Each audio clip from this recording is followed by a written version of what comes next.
30 నిమిషాలలో నొప్పి లేకుండా వేడికోస్ స్వయం చికిత్స ఆవేశ హాస్పిటల్ హైదరాబాద్. ఇక్కడ ఇప్పుడు మీకు పోటీ ఎవరు అనుకుంటున్నారు? బీఆర్ఎస్ఆ లేకపోతే కాంగ్రెస్?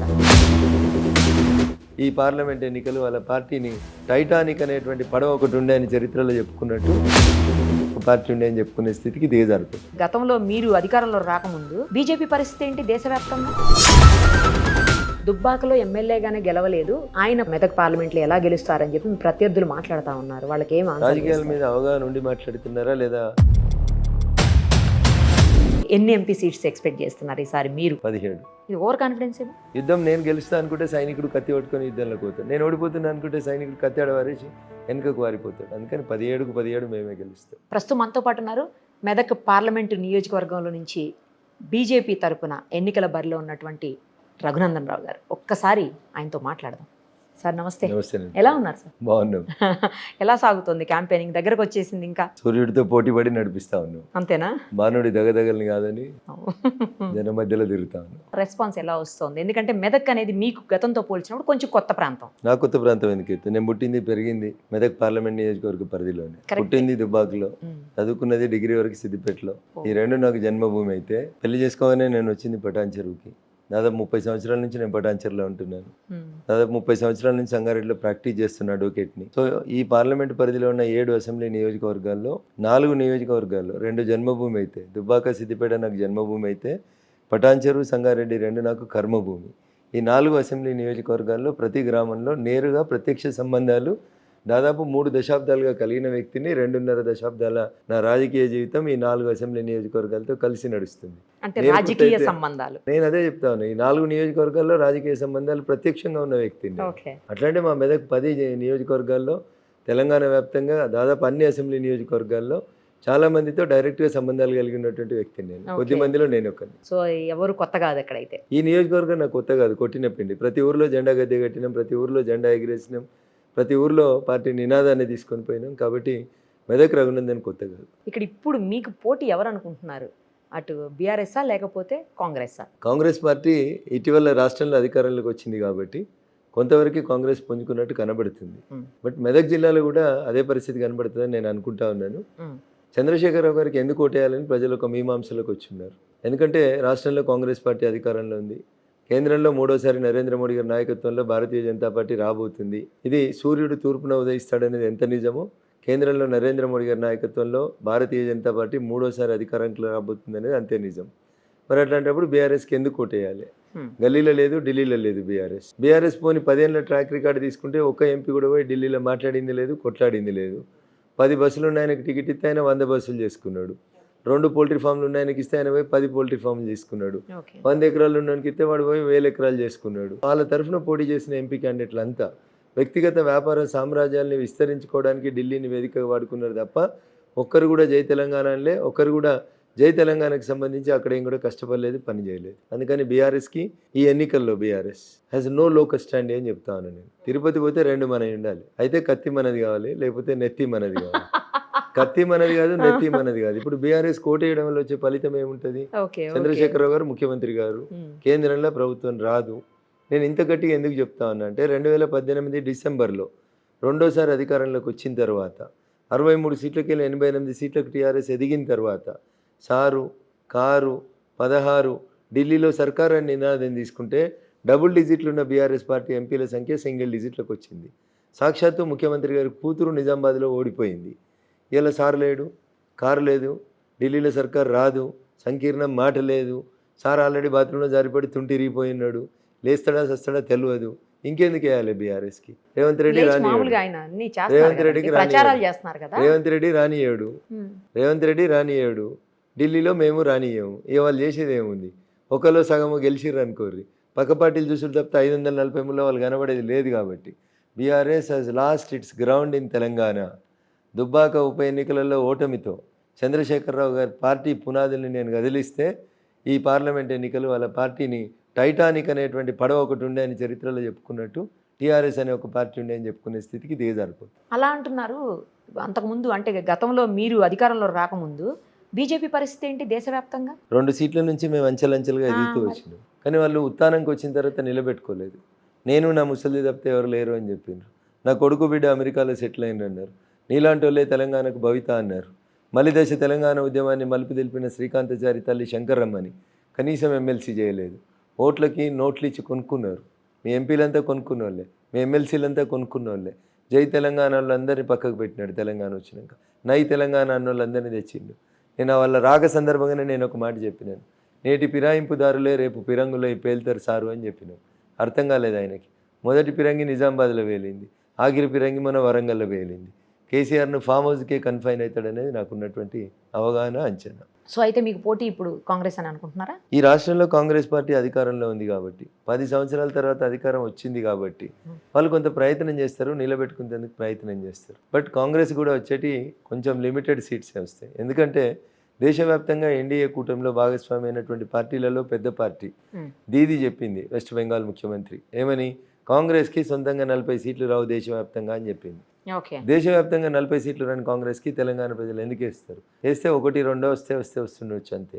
డబుల్ డిజిట్లో హయ్యెస్ట్ స్థానాలతో అవకాశం ఉంటే 17కు 17 గెలిచే రీతి లోపల పనిచేస్తున్నటువంటి పార్టీ భారతీయ జనతా పార్టీ. కాబట్టి కాంగ్రెస్ కూడా స్టేట్లో అధికారంలో ఉంది కాబట్టి ఎక్కడన్నా పొరపాటున తగిలితే తగలొచ్చు, కానీ Congress has also no ground in the parliament election. కానీ బయట వినిపిస్తోంది 8+ వస్తాయి వాళ్లకు, మిగతాయి మీకు వస్తాయి అన్నట్లు వినిపిస్తూ ఉంది. మరి ఏమంటారు? ఇప్పుడు దేశంలో ఎన్నికలు జరుగుతున్న ఈ తరుణంలో 2 కూటములు పోటీ పడుతున్నాయి. ఒక తరఫున ఇండియా కూటమికి నాయకుడిగా కొన్నిసార్లు ఖర్గే అంటారు, కొన్నిసార్లు రాహుల్ అంటారు, కొన్నిసార్లు నితీష్, కొన్నిసార్లు స్టాలిన్, కొన్నిసార్లు ఉద్ధవ్ ఠాక్రే, ఇట్లా రోజుకో పేరు మారిపోతుంది. వాళ్ళ నాయకుడు ఎవరో వాళ్ళకే తెలియదు. ఇంకో కూటమి నరేంద్రుడి నాయకత్వంలో ఎన్డీఏ 10 సంవత్సరాలు తన ప్రోగ్రెస్ కార్డ్ని ప్రజల ముందు ఉంచి 500 సంవత్సరాల ఈ దేశ ప్రజల ఆకాంక్షని, ప్రపంచంలోనే హిందూ బంధువులందరి ఆకాంక్షల్ని నెరవేర్చినటువంటి పార్టీ భారతీయ జనతా పార్టీ. నరేంద్రుడి నాయకత్వం, సంకీర్ణ శకాలను ముగించిన ధర్మం, ఒక గొప్ప నాయకుడు, ప్రపంచానికి భారత్ని విశ్వగురువుగా పరిచయం చేస్తున్నటువంటి ఒక గొప్ప నాయకుడి నేతృత్వంలో ఎన్డీఏ కూటమి ఒకవైపు కనబడుతుంది, ఇటువైపు యూపీఏ కూటమి ఒకవైపు కనబడుతూ ఉంది, లేదా ఇండియా కూటమి. దీనికి నక్కకు నాగలోకు అనుకున్నంత తేడా ఉంది. తెలంగాణ ప్రజలు అంత అమాయకంగా కాంగ్రెస్ పార్టీకి ఎందుకు ఓటేయాలి? రేవంత్ రెడ్డికి ఓటేసిర్రు, అయిపోయింది. కాంగ్రెస్ రాష్ట్రంలో అధికారంలోకి వచ్చింది, అయిపోయింది. కేంద్రంలో అధికారంలో రానిటువంటి పార్టీకి ఓటేయడం వల్ల ఏమొస్తుందనే తెలంగాణ ప్రజలు ఆలోచిస్తారు. దుబ్బాకలో ఎమ్మెల్యేగానే గెలవలేదు, ఆయన పార్లమెంటుకి ఎలా, మెదక్ పార్లమెంట్లో ఎలా గెలుస్తారని చెప్పి ప్రత్యర్థులు మాట్లాడుతూ ఉన్నారు. వాళ్ళకి ఏం ఆన్సర్ చేస్తారు? ఈ మాట నిన్నను మొన్నను మాజీ ముఖ్యమంత్రి కేసీఆర్ కూడా మాట్లాడినట్టున్నాడు. రాజకీయాల మీద అవగాహన ఉండి మాట్లాడుతున్నారా, లేదా నేను ఇందాక చర్చ ప్రారంభించినప్పుడు చెప్పిన బాణుడు దగదగలాడుతున్నాడని, ఏమైనా ఎండ ఎక్కువ మత ఏమైనా భ్రమించిందని నాకు తెలియదు. వేరే వాళ్ళు మాట్లాడితే నేను పెద్ద ఫీల్ కాకపోతుంది, పట్టించుకోకపోతుంది. కానీ కేసీఆర్ లాంటి వాడు 40 ఏళ్ళ రాజకీయాలు చేస్తున్నా అనేటోడు మాట్లాడితే కొంచెం బాధ అనిపిస్తుంది. మరి కేసీఆర్ కామారెడ్డిలో ఓడిపోలేదా? కామారెడ్డిలో ఓడిపోయినోడు 17 పార్లమెంట్లు గెలిపిస్తాను ఎట్లా తిరుగుతాడు? గల్లీలో 10 ఏళ్ళు అధికారంలో ఉండి ముఖ్యమంత్రి ఉండి నువ్వు నీ కుటుంబం అధికారాన్ని కోల్పోయి తెలంగాణ బంగారు తూకుడు అయినాక నిన్ను ఫామ్ హౌస్లో తీసుకుపోయి పారేసినాక గల్లీలో గెలవలేనోడు, తెలంగాణలో ఏలడానికి శాతగానోడు, రేపు దేశాన్ని వెళ్తా 12 మంది ఎంపీలు నువ్వు ఎట్లా తిరుగుతున్నావు? నన్ను అడిగే నైతికకు నీకెక్కడిది? ఎవరు నీ కొప్పుల ఈశ్వర్? ఎమ్మెల్యే ఓడిపోయినని తీసుకుపోయి పెద్దపల్లి ఎంపీ లేదను? ఎవరు నీ బాజిరెడ్డి గోవర్ధన్? నిజామాబాద్ జిల్లాలో ఒక అసెంబ్లీ గెలవలేని బాజిరెడ్డి గోవర్ధన్ తీసుకుపోయి నిజామాబాద్ పార్లమెంట్కి పోటీ చేపిస్తలేవా? ఇట్లా చెప్పుకుంటూ పోవాలంటే పక్క పార్టీలకి వెళ్ళి అరువు తెచ్చుకొని సిరిపూర్లో ఎమ్మెల్యేకి ఓడిపోయినా నేను తీసుకొచ్చి నాగర్ కర్నూలు ఎంపీకి పోటీ చేపిస్తలేవా నీ పార్టీ గుర్తు మీద? నువ్వు కూడా చేస్తున్నావు కదా, ఎందుకు మాట్లాడతావు అట్లా? నీ సొంత కూతురు ఓడిపోయింది కదా నిజామాబాద్ పార్లమెంట్ లోపల, తెచ్చి అడ్డదారులు ఎమ్మెల్సీని చేసినావు కదా. మాకు నీలాగా రాజకీయ వారసత్వం లేకపోవచ్చు, బట్ మాకు ప్రజాబలం ఉంది అని చెప్తా ఉన్నాను. ఈ మాట మీనింగ్లెస్ మాట అవుతుంది. అట్లంటే రేవంత్ రెడ్డి గారు కొడంగల్లో ఓడిపోయి వచ్చి మల్కాజిగిరి ఎంపీ గెలవలేదా? కిషన్ రెడ్డి గారు అంబర్పేటలో ఓడిపోయినరు, వచ్చి ఇలా కేంద్ర మంత్రి కాలేదా? బండి సంజయ్ గారు కరీంనగర్లో ఓడిపోయినరు, పార్లమెంట్ గెలిచే వరకు పార్టీ ప్రెసిడెంట్ కాలేదా? అందుకని ఒక ఎన్నికకి ఇంకొక ఎన్నికకి పొత్తుండదు, పొంతునుండదు, సంబంధం ఉండదు. ఎవరు పడితే వాళ్ళు ఏది పడితే అది మాట్లాడితే దానికి ఏం సమాధానం చెప్తాను? మెదక్ పార్లమెంటు నియోజకవర్గంలో ఉన్నటువంటి ఓటర్లు రఘునందన్ రావు గారికి ఎందుకు ఓటేయాలి అంటే ఏం సమాధానం? 2.5 దశాబ్దాలుగా ఈ జిల్లాలో ఉన్నటువంటి ప్రతి సమస్య, పటాన్చెరులో ఉన్న కాలుష్యం కానివ్వండి, సంగారెడ్డికి మెట్రో కానివ్వండి, బిహెచ్ఎల్ చౌరస్తాని వెడల్పు కానివ్వండి, మీరు వచ్చిన రోడ్డు కల్లకల్ చౌరస్తా జంక్షన్ పెంచడం కానివ్వండి, ఇవన్నిటి మీద, సమస్యలన్నిటి మీద పూర్తి స్థాయిలో అవగాహన ఉండి మల్లన్న సాగర్లో భూములు కోల్పోతున్న రైతుల కోసం కొట్లాడినా, నియోజకవర్గాల వారిగా తీసుకున్నప్పుడు ఒకరి మీద సవతి తల్లి ప్రేమ చూపిస్తుంటే ఆ నియోజకవర్గాల పక్షాన పోరాడినా, ఇట్లా ఏ సమస్యనైనా గత 2.5 దశాబ్దాలుగా ఈ జిల్లాలో ఉండి ఈ జిల్లాలో ఉన్నటువంటి పేద ప్రజల పక్షాన అంగన్వాడీలు, ఆశాలు, హోంగార్డులు, కానిస్టేబుళ్ళు, టీచర్లు, 317 జీవో, ప్రతి సమస్య మీద నాకు ప్రజలు 3 సంవత్సరాలు దుబ్బాక నుంచి అవకాశం ఇస్తే అసెంబ్లీలో నిలబడి కలబడి కేసీఆర్ అనేటువంటి ప్రశ్నించిన ఒకే ఒక గొంతు రఘునందన్ రావు గొంతు. జయ జయ హే తెలంగాణ జననీ జయకేతనం అని పాటను పాడించి తెలంగాణను ఉర్రూతలూగిచ్చి ఇది తెలంగాణ రాష్ట్ర గీతం అని చెప్పి మాట మార్చిన కేసీఆర్కు 7 సంవత్సరాల తర్వాత అసెంబ్లీలోకి ఎమ్మెల్యే లేచి నిలబడి ఎందుకు ఇది రాష్ట్రీయ గీతం కాలేకపోయింది అని మొదటి రోజే నేను శాసనసభకు పోయిన రోజు కేసీఆర్ని నిలబెట్టి సమాధానం చెప్పించిన అంటే this is the voice of voiceless అని తెలంగాణ సమాజం అంతా ఫీల్ అవుతుందని నేను అనుకుంటాను. అందుకనే రఘునందన్ కోటేయాలి, గెలిపియాలి, గరీబుల బిడ్డ గరీబుల గొంతుగా నిలబడతాడు. గెలిచిన తర్వాత మీరు మొట్టమొదట ఏ సమస్య మీద దృష్టి సారించబోతున్నారు? మెదక్ నియోజకవర్గ పరిధిలో ఉన్న ఇష్యూస్ మీద. మియాపూర్లో అయిపోయినటువంటి మెట్రోను పటాన్చెరుకు వచ్చిన తర్వాత నెక్స్ట్ సంగారెడ్డి దాకా ఎంపీ అంటే మెంబర్ ఆఫ్ పార్లమెంట్ కాదు, మెట్రో పక్కా అనే రీతి లోపల మెట్రో పక్కా చేస్తాం. పారిశ్రామిక వాడికి ఉన్నటువంటి ట్రాన్స్పోర్ట్ ఇబ్బందులు, రవాణా సౌకర్యాలని దృష్టిలో పెట్టుకొని మెట్రోని పక్కాగా తీసుకొస్తాం. సో ఎంపీ అంటే మెట్రో పక్కా. మెట్రో పక్కా రాసి పెట్టుకోండి మీరు. మీకు అంటే ఎమ్మెల్యేగా గెలిచి అసెంబ్లీలో ఇక్కడున్న ప్రజా సమస్యల మీద గళమెత్తడం ఇష్టమా, లేకపోతే ఎంపీగా గెలిచి అక్కడ గళమెత్తడం ఇష్టమా? ఎప్పుడు కూడా 2 ప్రశ్నలు అడిగి ఎవరు ఇష్టం అంటే ఏం చెప్పడానికి ఉండదు. ప్రజలకి సేవ చేయడం అనేది ఇష్టం. ఏ ప్లాట్ఫామ్ మీదైనా అల్టిమేట్ లక్ష్యం ఏముంటుందంటే నేను పుట్టిన ఈ గడ్డకి న్యాయం ఎట్లా చేయాలి, నేను పుట్టిన ఈ గడ్డ మీద ఉన్నటువంటి సమస్యలు ఎట్లా పరిష్కరించబడాలి, నా గొంతు పేద ప్రజల పక్షాన ఎట్లా నిలబడాలి, ఏ ప్లాట్ఫామ్ మీద నిలబడితే బాగుంటుంది అనేది ప్రజల ఆశీర్వాదం, ప్రజల కోరిక, పార్టీల ఆశీస్సులు. మీకు ఇప్పుడు బయటికి వెళ్ళినప్పుడు ఎదురవుతున్నటువంటి ఇష్యూస్ మెయిన్గా ఏమున్నాయండి? ఈ జిల్లాలో మెయిన్గా కనబడేది నిరుద్యోగ సమస్య ఎక్కువ కనబడుతుంది, రైతాంగం సమస్యలు ఎక్కువ కనబడతాయి. పటాన్చెరు, సంగారెడ్డి, జిన్నారం, నర్సాపూర్ ఏరియాలు ఇండస్ట్రీస్ సంఖ్య పెరిగి కాలుష్యంతో ఇబ్బంది పడతా ఉంటే ఇటు వచ్చేసరికి గజ్వేల్, నర్సాపూర్, దుబ్బాకకు వచ్చేసరికి ఇక్కడ నిరుద్యోగం అనేది ఇది అవుతా ఉంది. ఇండస్ట్రియలిస్టులతో గెలవగానే ఒక సమావేశం పెట్టి ఆగ్రో బేస్డ్ ఏమైనా ఇండస్ట్రీస్ ఉంటే భవిష్యత్తులో పెట్టాలనుకున్నా, ఎక్స్పాన్షన్ చేయాలనుకున్నా అక్కడ ఆల్రెడీ ఓవర్ క్రౌడ్ అయింది కాబట్టి, RRR అని ఇంకొక రింగ్ రోడ్ వస్తూ ఉంది కాబట్టి అదంతా ఈ దుబ్బాక, గజ్వేల్, నర్సాపూర్ నియోజకవర్గాలు కూడా పోతూ ఉంది కాబట్టి మీకు రవాణా సౌకర్యం కూడా మెరుగవుతుంది. కాబట్టి మీ విస్తరణను కానీ లేకపోతే మీరు వచ్చే కొత్త యూనిట్స్ని కానీ దయించి ఈ 3 నియోజకవర్గాలకు తీసుకురండి.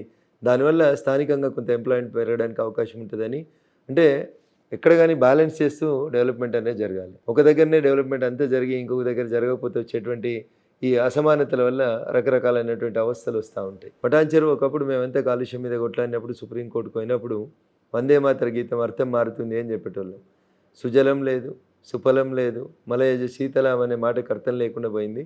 ఇప్పుడు కొంత రింగ్ రోడ్ వచ్చింది, అనేక సామాజిక ఉద్యమాలు జరిగిన తర్వాత పటాన్చెరులో కాలుష్యం తగ్గిపోయింది, 75% ఆఫ్ ద పొల్యూషన్ రెడ్యూస్ అయింది. రింగ్ రోడ్ బయటికి ఇండస్ట్రీస్ పోతా ఉన్నాయి. అట్లా పోతున్న కొన్ని ఇండస్ట్రీస్ని ఇటువైపు షిఫ్ట్ చేసుకోవడం వల్ల ఈ నియోజకవర్గం మొత్తాన్ని సంతులితంగా, సమ్మిళితంగా అంతా కలిసి కాంప్రహెన్సివ్గా డెవలప్ చేయడానికి అవకాశం ఉంటుంది. కాబట్టి ఒక అవకాశం ఏంటి అనేది నేను మెదక్ ప్రజానికానికి వేస్తున్నటువంటి అప్పీల్.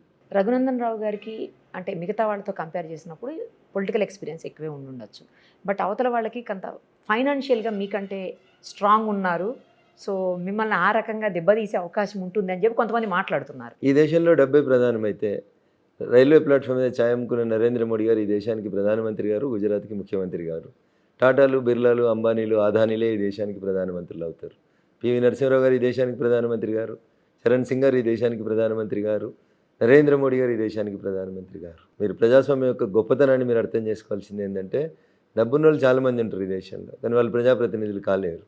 అట్లాంటి దుబ్బాక ఉప ఎన్నికలో నా మీద ప్రభుత్వం ఎట్లా యుద్ధం ప్రకటించిందో మీరు చూసిండ్రు. కాబట్టి డబ్బే ప్రాధాన్యం అనుకుంటే తప్పు.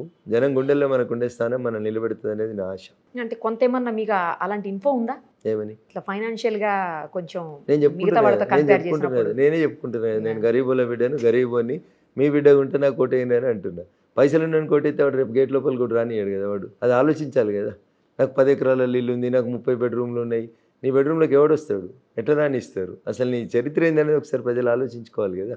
సో ఆ రకమైనటువంటి భయాందోళనలు లేవైతే మీకు? దుబ్బాక ఉప ఎన్నిక కొట్లాడినప్పుడు ఏం చేసినాం? డబ్బులతో గెలిచినావా? తప్పుడు కేసులు పెడితే కూడా గెలిచి వచ్చినాం. ఇప్పుడు కూడా అంతే. డబ్బు ఉండాలి, మనిషికి ఒక లిమిట్లో ఉండాలి. డబ్బే ప్రాధాన్యం అని అనుకోవడం తప్పైతే. ఇప్పుడు ఒకవేళ గెలిచి మీరు ఫస్ట్ ఏం ఒకవేళ గెలిచి కాదు రఘునందనే గెలుస్తాడు. మెదక్ ఎంపీగా గెలుస్తాడు. నరేంద్ర మోడీ గారి నాయకత్వంలో 3వ వారు ప్రధానమంత్రి అయ్యే సందర్భంగా ఖచ్చితంగా రఘునందన్ మెదక్ పార్లమెంట్ సభ్యునిగా ఉంటాం. ఫస్ట్ మీరు ఇందాక చెప్పారు మెట్రో అని చెప్పేసి, దాంతోపాటు ప్రజల్ని కలిసి ఫస్ట్ ఏం ప్రామిస్ చేయబోతున్నారు మీరు? ఫస్ట్ ఎలాగో ప్రజల్ని కలుస్తారు గెలిచిన వెంటనే. ఏం ప్రామిస్ చేయబోతున్నారు? సో వాళ్ళ అవసరాలు ఏమున్నాయి అనేది ముందు వినాలి మనం బేసికల్గా. నేను ఇది చేస్తా అది చేస్తా, నేను 100 కోట్లు పెట్టి ట్రస్ట్ పెడతా, స్కూళ్ళు కడతా, కాలేజీలు కడతా, ఫంక్షన్ హాల్ కడతా, ఇది కాదు మాట్లాడాలి. ఎంపీ లాడ్స్ తెస్తా, ఎంపీ ల్యాడ్స్ ఎవరికైనా వస్తాయి కదా. అదే పోయినసారి 10 ఏళ్ళు ఉన్న ప్రభాకర్ రెడ్డి ఎంపీ ల్యాడ్స్ ఎడ ఖర్చు పెట్టిండో ఏళ్ళ దాకా తెలియదు కదా. ఆయన ఎప్పుడు చూసినా కొత్త ప్రభాకర్ రెడ్డి. నేను అట్లుండే నేను ఖచ్చితంగా జనంతో ఉంటా. నేను పాతనే ఎప్పటికైనా రఘునందన్ ఆశ శ్వాస అంతా మెదకే. రఘునందన్ పుట్టింది ఈ గడ్డ మీద, రేపు పోతే కూడా ఇదే గడ్డ మీద పోతాడు. చివరి శ్వాస దాకా ఈ గడ్డ కోసమే కొట్లాడతాడు. ఎన్ని అడ్డంకులు వచ్చినా, ఎన్ని సూట్ కేసులు వచ్చినా, Raghunandan will be the people of the Medak only. ప్రజల నుంచి వచ్చేటువంటి స్పందన, ప్రజల అవసరాలే నా అవసరాలు, ప్రజల ప్రయారిటీ నా ప్రయారిటీ. ఎంతమందిని కలిసి ఉంటారు ఇప్పటి వరకు ఈ నియోజకవర్గంలో? దాదాపు సగం మంది ఓటర్లను కలిసి. ఇంక ఈ 2-3 days లో మిగతా వాళ్ళందరినీ కూడా కలిసి అవకాశం పార్లమెంట్ ఉందా? అనేటువంటి కొంచెం చాలా విస్తృతంగా పెద్ద- ఉండేటువంటి ఈ ఏరియాలో ప్రతి ఊరికి రావాలి, మా ఊరికి రావాలి, మా ఊర్లో ప్రచారం ఉంటది చేయాలి వాళ్ళకి, అనేది కొద్దిగా ఇబ్బంది ఉంటుంది. ఉంటది. సో టైం మాకు తక్కువ ఉంటుంది. నామినేషన్స్ విత్డ్రాయల్ తర్వాత మాకు మిగిలేదు కేవలం 11 రోజులు మాత్రమే. ఈ 11 రోజులలో మేము మొత్తం ఏదో చేస్తామంటే చేయలేము. ప్రతి ఊరికి వెళ్ళలేము, ప్రతి ఓటర్ని కలవలేము. అందుకనే సామాజిక మాధ్యమాల ద్వారా లేదంటే టీవీ ఛానల్స్ ద్వారా సాధ్యమైనంత ఎక్కువ మందిని కలిసి అప్పీల్ చేసుకోవడానికి ఒక వాతావరణాన్ని క్రియేట్ చేస్తుంటాం. ఇప్పుడు ఈ పరిధిలో ఉన్నటువంటి చాలా మంది అందరూ ఏమి బీజేపీ ఎమ్మెల్యేలు గారు, మరి వాళ్ళ నుంచి ఎలా కోఆపరేషన్ ఉంది మీకు? ఇప్పుడు కవిత గారు నిజామాబాద్లో ఓడిపోయినప్పుడు 7 ఎమ్మెల్యేలు బీఆర్ఎస్ ఎమ్మెల్యేలు, కరీంనగర్లో బండి సంజయ్ గారు గెలిచినప్పుడు 7 ఎమ్మెల్యేలు టీఆర్ఎస్ ఎమ్మెల్యేలు, సికింద్రాబాద్లో కిషన్ రెడ్డి గారు గెలిచినప్పుడు 7 ఎమ్మెల్యేలు టీఆర్ఎస్ మీ పార్టీ ఎమ్మెల్యేలు, వాళ్ళు గారు. మల్కాజ్గిరిలో రేవంత్ రెడ్డి గారు గెలిచినప్పుడు క్యాడర్ కూడా లేదు, క్యాండిడేట్లు కూడా లేరు. సో జనం ఓటేయాలని డిసైడ్ అయిన తర్వాత, ఒక వాతావరణం డెవలప్ అయిన తర్వాత, ఇప్పుడు దేశం అంతా ఏం చెప్తా ఉంది, నరేంద్ర మోడీ గారు 3వసారి ప్రధానమంత్రి అవుతున్నారు. It is an undisputed subject. అది కాశ్మీరా, కన్యాకుమారి, తెలంగాణ, బెంగళూరు, హైదరాబాద్, మెదక్ అనేది పక్కన పెడితే ప్రజలు కోరుకుంటుంది మోడీ గారిని 3వసారి ప్రధానమంత్రి చేయాలనుకుంటున్నారు. మోడీ గారు ప్రధానమంత్రి కావాలంటే దాంట్లో మెదక్ ఎంపీ కూడా ఉండాలనేది ఒక అంశం, ఉంచాలనేది మా ప్రజల కోరిక. ఎన్ని ఎంపీ సీట్స్ ఎక్స్పెక్ట్ చేస్తున్నారు ఈసారి మీరు? దేశంలోనే దేశం మొత్తంగా 400+. మా నాయకుడు ఏం చెప్తే అదే జరుగుతుంది. తెలంగాణ 17. ఇది ఓవర్ కాన్ఫిడెన్స్ ఏమో. సో సెల్ఫ్ కాన్ఫిడెన్స్ లేకపోతే ఎలక్షన్లో పోలేము. అట్లా నేను ఓడిపోతున్నాను, మీరు ఎలక్షన్లో పోటీ చేస్తే మీరు క్యాండిడేట్ కాలేరు ఎప్పుడు. You can't run the show, you can't go for the war. యుద్ధం నేను గెలుస్తా అనుకుంటే సైనికుడు కత్తి పట్టుకొని యుద్ధంలోకి పోతాడు. నేను ఓడిపోతున్నా అనుకుంటే సైనికుడు కత్తి ఆడవారేసి వెనుకకు వారిపోతాడు. అందుకని 17కు 17 మేమే గెలుస్తాం. మీరు గెలిస్తే కేంద్ర మంత్రి అయ్యే అవకాశాలు ఏమైనా కనిపిస్తున్నాయా? సో ముందు గెలవనియండి, గెలిచిన తర్వాత పార్టీ ఏం చెప్తే అది చేస్తాం. ఇప్పటికే బీజేపీ చాలా బలోపేతమైంది, ఈ ఎలక్షన్తో మరింత బలోపేతమైంది. రాబోయే రోజుల్లో ఎవరు ఊహించినంత స్ట్రాంగ్గా తయారవబోతుందని చెప్పేసి కొంతమంది విశ్లేషకులు అంటున్నారు. అది మీకు చాలా పాజిటివ్ అనుకుంటా. కాశ్మీర్ నుంచి కన్యాకుమారి దాకా బీజేపీ బలపడుతుంది. ఇంతింతాయి వటుడింతాయి అన్నట్టు. 273కి 303కి వచ్చినాం, 303కి 403కి పోతున్నాం. భారతీయ జనతా పార్టీ ప్రతి బూత్ను గెలవాలనుకుంటుంది, ప్రతి రాష్ట్రాన్ని గెలవాలనుకుంటుంది. ఆ దిశగా మా కార్యకర్తలు ఎన్ని ఇబ్బందులు వచ్చినా, మెడ మీద తుపాకులు పెట్టినా, కత్తులు పెట్టినా, ప్రాణం తీస్తామని బెదిరించినా, నమ్మిన సిద్ధాంతం కోసం, దేశం కోసం అసూలు వారిన అనేక మంది అమరులైన తర్వాత పార్టీ ఈరోజు ఇంత స్థాయికి వచ్చింది. Nation first, party next, individuals last అనే మోటోతోటి పనిచేసే కార్యకర్తల ఘనం, దళం, బలం, బలగం ఉన్నటువంటి పార్టీ భారతీయ జనతా పార్టీ. కానీ రాబోయే రోజుల్లో ఒకవేళ మీరు కనుక స్ట్రాంగ్ అయిపోయి, మీరు కనుక పెద్ద పార్టీగా, లార్జెస్ట్ పార్టీగా కనుక వస్తే రిజర్వేషన్స్ తీసేస్తారు, రిజర్వేషన్స్ అనేవి ఉండవు అని చెప్పేసి ఒక రకమైనటువంటి ప్రోపగాండా ఎగెనిస్ట్గా మీ మీద జరుగుతూ ఉంది. నరేంద్ర మోడీ గారు ఇప్పటికీ 2 సార్లు చెప్పినారు. సాక్షాత్తు భారత రాజ్యాంగాన్ని రాసినటువంటి బిఆర్ అంబేద్కర్ మళ్ళీ పుట్టేస్తే కూడా భారత రాజ్యాంగాన్ని రద్దు చేయడం వీలుపడదు. రిజర్వేషన్ల అంశానికి సంబంధించి భారత రాజ్యాంగం కేటగారికల్గా చెప్పింది. ఎస్సీలకి, ఎస్టీలకి జనాభా పెరుగుతున్న కొద్దీ జనాభా దామాషా ప్రకారం వాళ్ళ రిజర్వేషన్స్ని పెంచుతుంది. This is Indian constitution. ఇది తెలియక ఎవడు పడితే వాడు 7వ తరగతి చదివినాడు, 3వ తరగతి చదివినాడు ముఖ్యమంత్రి, ఏది పడితే అది అరుస్తూ ఉన్నారు. First you go through the constitution. జనాభా దామాషా ప్రకారం దళితులకి, గిరిజనులకి రిజర్వేషన్లని పెంచుమని భారత రాజ్యాంగం రాసింది తప్ప రిజర్వేషన్లు తీసేయమని చెప్పలేదు. ఇన్ఫ్యాక్ట్ రిజర్వేషన్స్ తొలగించబడవు. ఇకపోతే మిగిలింది బీసీలు. బీసీల రిజర్వేషన్లను తగ్గించింది, మైనార్టీ పేరు మీద 5% రిజర్వేషన్లు తెచ్చింది, బీసీలకు అన్యాయం చేసింది కాంగ్రెస్ పార్టీ. చేసిన తప్పుకు చెంపలేసుకోవాల్సిన కాంగ్రెస్ పార్టీ రేపు ఓడిపోతే ఏం చెప్పుకోవాలని అర్థం కాక భారతీయ జనతా పార్టీని బదనాం చేసేందుకు బట్టగాల్చి మీదేసే కార్యక్రమం తప్ప ఈ దేశంలో డాక్టర్ బిఆర్ అంబేద్కర్ రాసిన రాజ్యాంగాన్ని మొట్టమొదటిసారిగా ఒక సవరణ తీసుకొచ్చింది ఈ దేశ తొలి ప్రధాని జవహర్లాల్ నెహ్రూ దగ్గర నుంచి మొదలుకుంటే రాజీవ్ గాంధీ వరకు ఈ దేశాన్ని ఇప్పటికీ 100 సార్లు సవరించింది కాంగ్రెస్ పార్టీ. సవరణలు మాత్రమే చేయగలుగుతాం తప్ప రాజ్యాంగం, కాన్స్టిట్యూషనల్ ఫ్రేమ్ని ఎవరూ డిస్టర్బ్ చేయలేరని సుప్రీంకోర్టు ధర్మాసనమే జడ్జిమెంట్ ఇచ్చింది. ఇక మరి వీళ్ళకి 7వ తరగతి చదివిన వాళ్ళకు, 3వ తరగతి చదివిన వాళ్ళకి ఆ గాడిద గుడ్డు మోస్తున్నటువంటి ఇంతకంటే ఎక్కువ ఏమర్థమవుతుంది రాజ్యాంగం గురించి? ఈ గాడిద గుడ్డు కాన్సెప్ట్ ఒకటి ఏంటి అసలు? గాడిద గుడ్డు అని చెప్పేసి అక్కడ గుడ్లు తీసుకొచ్చి మరి పెద్ద పెద్ద ఆ బొమ్మలు పెట్టేసి చేస్తూ ఉన్నారు గాంధీ భవన్లో. ఏంటి గాడిద గుడ్డు అసలు? ఫస్ట్ గాడిద గుడ్డు పెట్టదని అవగాహన మాట్లాడుతున్నటువంటి ముఖ్యమంత్రికి లేదు. ఎవడో వెనకాల ఉన్నాడు రాసిస్తే ఏది పెడితే అది మాట్లాడితే గిట్లే ఉంటుంది. ముందు మనకు తెలియాలి గాడిద గుడ్డు పెడుతుందా పెట్టదా అనేది ఫస్ట్ తెలియాలి. 6 నెలలు అయింది నేను అధికారంలోకి వచ్చి, నేను తెలంగాణ ప్రజలకు ఇచ్చింది గాడిద గుడ్డని ఆయన తెలుసుకుంటే చెప్పమనుండ్రి. 2000 పింఛన్ 4000 ఇస్తా అన్నాడు. ఇంట్లో ఒక ముసలమ్మకే పింఛన్ వస్తుంది కేసీఆర్ ఉంటే, నేను వస్తే ఇంట్లో ఇద్దరికి ముసలమ్మకు ముసలాయనకి ఇద్దరికి ఇస్తా అన్నాడు. దాదాపు 6 నెలలు అవుతుంది. ఒక పింఛన్ కూడా 2000 నుంచి 4000కి పెరగలేదు.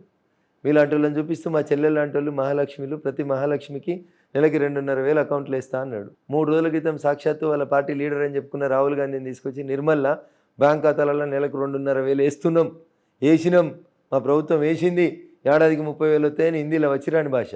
ఈయనకు రాదు, ఈయనకి ఎవడో రాసిస్తాడంటే వానికి ఎవడో రాసిచ్చాడు. అది కూడా అదే భాష చెప్పిపోయింది. అట్లా 2,500,000 మహాలక్ష్మి పథకం కింద తెలంగాణలో ఇస్తున్నామని చెప్పిపోయినారు. కేసీఆర్ ఉంటే 5,000 వస్తాయి, కేసీఆర్ పోతే 15,000 వస్తాయి అన్నాడు రైతు బంధు. కేసీఆర్ పోయి 6 నెలలు అయింది, 5,000 కూడా దిక్కులేవు, 15,000 దిక్కులేవు. ఇంకో మాట చెప్పిండు, మీరు ఇప్పుడు నవంబర్లో లోన్లు కడుతున్నారు, 1,00,000 మాఫీ అవుతుంది మీకు, డిసెంబర్ 9 దాకా ఆగుండ్రి. లోన్ కట్టిన వాళ్ళు ఎవరు ఉంటే పోయి ఇంకో 1,00,000 కూడా తెచ్చుకోరు, డిసెంబర్ 9వ తారీఖున 2 లక్షలు రైతు రుణమాఫీ చేస్తా అని చెప్పిండు. చేసిండా? బిడ్డ పెళ్లి చేస్తే 1,00,000 రూపాయలు ఎందుకు సరిపోతలేవు, తులం బంగారం ఇస్తా అన్నాడు. రేవంత్ రెడ్డి అధికారంలోకి వచ్చినాక రోజు 100 పెళ్లిళ్ళు అయినాయి యావరేజ్ని ఒక్కొక్క మండల కేంద్రాన్ని తీసుకుంటూ వస్తే. ఒక్కరికన్నా తులం బంగారం వచ్చిందేమో అడుగు రిపోయి. వడ్లు కొంటే వరికి బోనస్ ఇస్తా క్వింటాల్కి 500 అన్నాడు. మీరు వచ్చే సర్వీస్ రోడ్ ఎంబడి వడ్లు ఎట్లా కనబడే ఒకసారి చూడుర్రి. నా ఇంటర్వ్యూ అయిపోయినాక రోడ్ల పొంటి పోరి, పల్లెటూరు రోడ్ల పొంటి చేగుంట దగ్గర దిగి దుబ్బాక దిక్కుపోయే రోడ్డు మీద పోన్రి. ఎక్కడైనా ఒక ఇంచు ఖాళీ ఉందేమో చూడుర్రి, వడ్లు ఎండ పోసింది. వడ్లు కొను లేదు, బోనస్ లేదు, రైతు రుణమాఫీ లేదు, 2,000 4,000 కాలే, 2,500 రాలే, 5,000 15,000 కాలే, ఆటో డ్రైవర్లకి 12,000 రాలేదు. ఏమొచ్చింది? పెద్ద గాడిద గుడ్డి ఇచ్చిండు రేవంత్ రెడ్డి తెలంగాణ సమాజానికి. దాన్ని ఆయన పట్టుకొని ఊరేగుతున్నాడు. మీరును కాంగ్రెస్ 2 లోపాయికారి ఒప్పందాలు, బీజేపీకి కాంగ్రెస్కి ఇద్దరు ఒకటే అని చెప్పేసి బీఆర్ఎస్ మాట్లాడుతుంది. అందుకే ముఖ్యమంత్రి గారిని కానీ, లేకపోతే ముఖ్యమంత్రి గారు చేస్తున్నటువంటి కార్యక్రమాల మీద కానీ, లేకపోతే చెయ్యని కార్యక్రమాల మీద కానీ బీజేపీ నేతలు ఎవరు మాట్లాడరు అని చెప్పేసి అంటా ఉన్నారు. నేను మాట్లాడినా కదా ఇప్పటిదాకా, అది ఇప్పుడు తిప్పుకోకుండా మాట్లాడినా కదా, అడిగితే మాట్లాడినాం, సందర్భం వచ్చిన ప్రతిసారి చెప్తున్నాం. నా ఎన్నికల సభలో ప్రతి చౌరస్తాలో అదే మాట చెప్తున్నా. అక్క నీకు 4,000 పింఛన్ వచ్చిందా, చెల్లె నీకు 2,500 వచ్చినాయి అని అడిగి వస్తున్నా. ప్రతి ఊర్లో అడిగిన. నా ఫేస్బుక్ ఓపెన్ చేస్తే రోజు నా స్పీచ్ కనబడతాను. నేను అడుగుతలేనే చెప్పుండ్రి. వాళ్ళని అడుగుతున్నా, వీళ్ళని అడుగుతున్నా. దానం నాగేందర్ ఏ పార్టీలో ఉండే 2014 కంటే ముందు? కాంగ్రెస్లో ఉండే. అప్పుడు కాంగ్రెస్ పచ్చగా ఉండే, కాంగ్రెస్లో ఉన్నాడు. 2014 తర్వాత ఎడికి వచ్చిండు, బీఆర్ఎస్లోకి వచ్చిండు. ఇప్పుడు బీఆర్ఎస్ మళ్ళీ ఎండిపోయింది, మళ్ళీ ఎడిపోయిండు, కాంగ్రెస్లోకి పోయిండు. కేశవరావు ఎవరు? డి శ్రీనివాస్ ఎవరు? నీ పార్టీలోకి వచ్చిన వాళ్ళంతా ఎవరు? ఎవరిని తెచ్చుకున్నావు? నువ్వే తెచ్చుకుంటావు, నువ్వే పంపిస్తావు. అయితే ఆ రంగు లేకపోతే ఈ రంగు 2 షర్ట్లు మార్చుకుంటారు తప్పితే అయితే కాంగ్రెస్ లేకపోతే బీఆర్ఎస్. ఎవరు పచ్చగుంటాడో ఉండాలి, ఎవరు రెచ్చగుంటాడో వైపు పండాలి. ఇది తప్ప వీళ్ళకి ఏముంది చెప్పండి? కాంగ్రెస్ బీఆర్ఎస్లు జంట అవిభాజిత కవలలు. వీణావాణి అని ఒకటి చదివినాం కదా మనం. చాలామంది డాక్టర్లు ట్రై చేసిరు కదా, అవిభక్త కవలలు, అవిభాజిత కవలలు, వీణావాణి అని విన్నాం కదా. అట్లా కాంగ్రెస్ బీఆర్ఎస్ని విడదీయలేం మనం. కేసీఆర్ పుట్టిందే కాంగ్రెస్లో, పెరిగింది కాంగ్రెస్లో, కద్దరు తొడిగిందే కాంగ్రెస్లో. ఇంకేం మాట్లాడతాం ఆయన గురించి? బొమ్మ బోరుసు అవి రెండు ఒక నాణ్యానికి. పైకి ఎగిరేస్తే బొమ్మనే కనబడుతుంది మీకు. కాంగ్రెస్ అధికారంలో ఉంటే బీఆర్ఎస్ని కాపాడుతుంది, బీఆర్ఎస్ అధికారంలో ఉంటే కాంగ్రెస్ని కాపాడుతుంది. ఏడుంది ఓటుకు నోటు కేసు రేవంత్ రెడ్డిది? 2015లో అయింది కదా కేసు. రేవంత్ రెడ్డిను కేసీఆర్, రేవంత్ రెడ్డిని హరీష్ బాగా కొట్లాడుకుంటారు కదా. 2015లో కేసు అయింది కదా. యాడున్నాం 2024, 9 ఏళ్ళు అయింది. ఎందుకు నడుస్తలేదు ట్రయల్? ఎవరితోటి ఎవరు కుమ్ముక్కు అయినరు, ఎవరెవరితో కాంప్రమైజ్ అయినరు? ఇట్లా మాట్లాడితే ఉన్నట్టు మాట్లాడితే ఊరందరికి శత్రువు. ఎలక్షన్ ముందు కావాలనే కవిత గారిని అరెస్ట్ చేశారు బీజేపీ నేతలు, కావాలని చేసింది అని మాట్లాడారు. ఏమంటారు? తప్పు చేసిన వాళ్ళు ఎప్పుడైనా శ్రీకృష్ణ జన్మస్థానానికి పోవాల్సిందే. ఇన్వెస్టిగేటింగ్ ఏజెన్సీకి తగిన సాక్ష్యాధారాలు దొరికేంత దాకా ఎంతకాలమైనా ఓపిక పడుతుంది. కవితను పిలిచిన ఈడీఏ శ్రీమతి సోనియా గాంధీ గారిని కూడా పిలిచింది, రాహుల్ గాంధీ గారిని కూడా పిలిచింది, ప్రియాంక గాంధీ గారి భర్త రాబర్ట్ వాద్రాని కూడా పిలిచింది. మరి వాళ్ళని కూడా ఇడిచిపెట్టారు కొన్నిసార్లు పిలిచి. అంటే కాంగ్రెస్ బీజేపీ ఒకటైందా? సాక్ష్యాలు ఆధారాలు వచ్చేంత వరకు దాకా నోటీసులు ఇస్తారు, పిలుస్తారు. సాక్ష్యాలు ఆధారాలు దొరికిన తర్వాత మీరైనా నేనైనా తప్పు చేస్తే శ్రీకృష్ణ జన్మస్థానానికే పోవాలి. దానికి ఏం కవిత అతీతం కాదు, సోనియా గాంధీ గారు అతీతం కాదు, రాహుల్ గాంధీ గారు అతీతం కాదు, రఘునందన్ రావు కూడా దానికి ఏం ఎక్సెప్షన్ కాదు. సో దానికి మీకు ఎలాంటి సంబంధం లేదు. ఇప్పుడు ఈడీ అరెస్ట్ చేస్తే భారతీయ జనతా పార్టీకి ఏం సంబంధం? మీరే ఇన్ఫ్లుయెన్స్ చేస్తున్నారని కదా అనేది అందరూ. ఓకే, ఈడీ మేము వచ్చిన తర్వాత వచ్చిన సంస్థ కాదు. ఈడీ దేశంలో మాకంటే ముందు కూడా చాలామందిని అరెస్ట్ చేసింది, చాలామంది మీద కేసులు పెట్టింది. కాబట్టి ఈడీ వచ్చింది, ఈడీని మోడీ తీసుకొచ్చినారనే మాట మీనింగ్లెస్ మాట. అర్థరహితంగా ఏదో రిధం కలుస్తుంది కదా అని మాట్లాడుకోవడానికి, ఏతి ప్రాసల కోసం మాట్లాడుకోవడం తప్ప ఏం లేదు. ఫైనల్గా మెదక్ పార్లమెంట్ నియోజకవర్గ పరిధిలో ఉన్నటువంటి ప్రజలకు మా ద్వారా ఏం చెప్పదలుచుకున్నారు? మెదక్ నియోజకవర్గంలో పోటీ చేస్తున్నటువంటి ముగ్గురు అభ్యర్థుల్ని ఒకసారి దయచేసి చూడండి. ఒకతను కలెక్టర్గా పనిచేసిండు, 10 సంవత్సరాలు ఇదే జిల్లాలో పనిచేసినా అని చెప్తాడు. రింగ్ రోడ్ ఎన్ని వంకలు తిరిగిందో అన్ని వంకలకు కారణభూతుడు. బీఆర్ఎస్ పార్టీలో ఉండి కలెక్టర్ కంటే ఎక్కువ కాంట్రాక్టర్ పనిచేసిండు. సిద్దిపేట జిల్లా కలెక్టర్గా ఉండి R&R కాలనీలు కట్టించింది ఆయన కంపెనీ కట్టించింది. సాక్షాత్తు ముఖ్యమంత్రి గారికి భార్య పిల్లలతో కలిసి సాష్టాంగ నమస్కారం పెట్టిండు. కలెక్టర్ గుండి సాష్టాంగ నమస్కారం పెట్టి ఎమ్మెల్సీ పదవి కొనుక్కున్నాడు. ఎమ్మెల్సీ అయిన 3 ఏళ్ళకోలే ఒక్కరోజు కూడా నియోజకవర్గానికి రాలే. ఎప్పుడూ మెదక్ జిల్లానే పలకరించలేదు ఎమ్మెల్సీ ఉన్న 3 ఏళ్ళ నుంచి. ఏం చేసిండు 3 ఏళ్ళు ఎమ్మెల్సీ ఉండి అంటే 100 కోట్లకు ఎకరం చొప్పున 10 ఎకరాలు 1000 కోట్లు పెట్టి కోకాపేటలో కొన్నాడు. దాంట్లో కేసీఆర్ వాట ఎంత, హరీష్ గారు వాట ఎంత నాకైతే తెలియదు. ఇంకా ఇన్వెస్టిగేటింగ్ ఏజెన్సీస్ ఇన్వెస్టిగేట్ చేయాలి. రాజపుష్ప అనే కంపెనీని పెట్టుకొని 2023 నవంబర్ డిసెంబర్ లోపల అసెంబ్లీకి ఎన్నికలు జరిగితే రాజపుష్ప కంపెనీకి వెళ్ళి పోలీస్ వాహనాలలో అధికారిక వాహనాలలో డబ్బులు పంపించి తెలంగాణలో టీఆర్ఎస్ ప్రభుత్వాన్ని 3వసారి తెచ్చేందుకు ప్రయత్నం చేసిండని రాధాకిషన్ రావు గారు అనేటువంటి OSD డీసీపీ గారు రిమాండ్ అయినప్పుడు పోలీసులకు ఇచ్చిన వాంగ్మూలంలో చెప్పిండు. అట్లా డబ్బులే లక్ష్యంగా రింగ్ రోడ్ అష్టావంకర్లకు కారణభూతమై లక్షల కోట్ల రూపాయలకు ఎదిగినటువంటి ఒక కలెక్టర్ కమ్ కాంట్రాక్టర్ కమ్ ఎమ్మెల్సీకి ఓటేస్తే మల్లన్న సాగర్ బాధితుల ఉసురు దాగుతుంది. వేములగట్లో పాతము పూర్వీకులు కట్టిన ఇంటి దూలాలని వాసాలని పేర్చుకొని తన చితిని తానే పేర్చుకొని చనిపోయిన మల్లారెడ్డి అనే రైతు ఆత్మ ఘోషిస్తుంది. మల్లన్న సాగర్, కొండపోచమ్మ సాగర్, రంగనాయక్ సాగర్లో రాత్రికి రాత్రి పోలీసు వాళ్ళని పెట్టి జామర్లు పెట్టి సెల్ ఫోన్లు పనిచేయకుండా చేసి ఆవులు దూడలన్నింటినీ రోడ్ల మీద వదిలేసి మనుషుల్ని గొర్రెలా ఈడ్చుకెళ్ళి DCMలో ఊర్లు కాల్ చేయించినటువంటి కిరాతకుడు వెంకట్రామరెడ్డి. ఆయన ఒకవైపు బీఆర్ఎస్ పార్టీ పేరు మీద జై తెలంగాణ అన్న ఈ గడ్డ మీద, కేసీఆర్ పుట్టిన ఈ గడ్డ మీద అసలు ఎన్నడూ జై తెలంగాణ అని వెంకట్రామరెడ్డికి ఇంకా 4 ఏళ్ళు ఎమ్మెల్సీ ఉండగా ఎందుకు అమ్ముకున్నాడో కేసీఆర్ చెప్పాలి. ఒకవైపు ఆ క్యాండిడేట్ ఉన్నాడు, ఇంకొక వైపు సర్పంచ్ నుంచి ఎదిగి చుట్టుపక్కల ఉన్నటువంటి గ్రామాల లోపల కబ్జాలు, రియల్ ఎస్టేట్లు, డబుల్ రిజిస్ట్రేషన్లు తప్ప ఇంకొకటి తెలియనటువంటి ఇంకొక వ్యక్తి కాంగ్రెస్ పార్టీ నుంచి. కాంగ్రెస్ పార్టీ ఒక బీసీ బిడ్డకి ఎమ్మెల్యే టికెట్ ఇస్తే ఆ బీసీ బిడ్డ మీద పగబట్టి ఓడగొట్టి ఒక 4 నెలల్లో 4 పార్టీలు మారి కాంగ్రెస్కు ఓటేయొద్దని, కాంగ్రెస్ను ఖతం చేయాలని చెప్పి నినాదాలు ఇచ్చినటువంటి వ్యక్తి. మరి బీఫామ్ ఎట్లా వచ్చిందో ఇచ్చిన వాళ్ళకి తెలియాలి, మాట్లాడుతున్న వాళ్ళకి కూడా తెలియాలి. అందుకని దయించి మెదక్ ఓటర్ మహాశయులందరికీ కూడా నేను సవినయంగా చేసేటువంటి అప్పీల్, ఆ ఇద్దరిని నన్ను చూడండి. 2001 ఏప్రిల్ 27 నుంచి జై తెలంగాణ నిదానం నుంచి మొదలుకుంటే జై శ్రీరామ్ దాకా ఈ గడ్డ మీద పూర్తిగా అవగాహన ఉన్న మీ బిడ్డని. అందుకని ఒకసారి నన్ను ఆశీర్వదించుండ్రి, అవకాశం ఇయ్యండి. మీ గొంతుగా ఎట్లయితే దుబ్బాక శాసనసభ్యునిగా గెలిపించి పంపిస్తే దుబ్బాక పేరుని ఖండాంతరాలకి విశ్వవ్యాప్తం చేసినో, అసెంబ్లీలో అనునిత్యం దుబ్బాక పేరు ప్రజలకు వినబడేలా చేసినో, రేపు నన్ను మెదక్ పార్లమెంట్ సభ్యునిగా గెలిపించి పంపిస్తే ఖచ్చితంగా దేశవ్యాప్తంగా ఆల్రెడీ ఒకసారి ఈ పేరు మారుమోగింది, మెదక్ పార్లమెంట్ పేరు. భవిష్యత్తులో కూడా దాని గుర్తింపు, గౌరవాన్ని, మెదక్ ప్రజల యొక్క ఫీలింగ్స్ అన్నింటిని కూడా దేశవ్యాప్తంగా వ్యక్తీకరిస్తాను. ఈ నియోజకవర్గ ప్రజల కోసం నా చివరి శ్వాస వరకు పోరాడుతాను. నా శ్వాస, నా ఆశ అంతా కూడా నా మెదక్ పార్లమెంట్ నియోజకవర్గ ప్రజలే అని చెప్పి మరొకసారి మీ ద్వారా వారికి ఓటర్ మహాశయులకు విజ్ఞప్తి చేస్తూ, ఎలాంటి ప్రలోభాలకు లొంగకుండా ఈ చివరి 2-3 రోజులు జాగ్రత్తగా ఉండి నరేంద్రుడి నాయకత్వంలో 3వసారి భారతదేశాన్ని విశ్వగురుగా మలిచేందుకు మీ ఓట్లు ఆయుధాలుగా వాడాలని చెప్పి నేను సవినయంగా ఓటర్ మహాశయులకి విజ్ఞప్తి చేస్తాను. రైట్ అండి, all the very best. Thank you so much. మళ్ళీ కలుద్దాం త్వరలో. సుమన్ టీవీలో మీ పర్సనల్ అండ్ బిజినెస్ ప్రమోషన్స్ కోసం కింది నెంబర్కి కాంటాక్ట్ చేయండి.